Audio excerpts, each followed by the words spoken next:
मोहब्बत के लिए मुख्तलिफ वज़ाइफ मौजूद हैं जो नेक नीति और खुलूस के साथ किए जाएं तो इंशाअल्लाह मुअस्सिर साबित होते हैं। यहाँ चंद मुजर्रब वज़ाइफ दिए जा रहे हैं। 1 सूरह तह की आयत 33।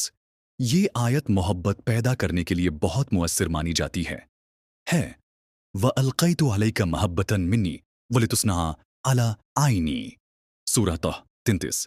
तरीक़ा रोज़ाना बाद नमाज फ़ज्र या अशा 3 से 13 मरतबा इस आयत को पढ़ें।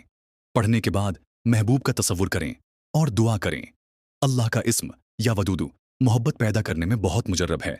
तरीक़ा रोज़ाना 1000 मरतबा या वदूदु पढ़कर अल्लाह से दुआ करें। अगर मुमकिन हो तो रोज़ाना बाद नमाज अशा 40 मरतबा सूरह अल-फ़ातिहा पढ़कर दुआ करें। 3 दरूद इब्राहीमी के साथ वजीफ़ा। किसी भी वक्त 11 मरतबा दरूद इब्राहीमी पढ़ें, फिर 101 मरतबा अल्लाहुम्मा अलिफ बैन कुलूबिना पढ़ें। आखिर में दोबारा 11 मरतबा दरूद इब्राहीमी पढ़कर महबूब के दिल में मोहब्बत पैदा होने की दुआ करें।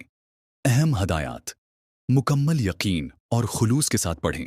किसी नाजायज़ मोहब्बत के लिए न करें, सिर्फ जायज़ मोहब्बत और रिश्ते के लिए करें। नमाज की पाबंदी और हलाल रिज़्क का खास ख्याल रखें। अल्लाह पाक सबके दिलों में मोहब्बत पैदा करे और हर नेक दुआ कबूल फरमाए। आमीन।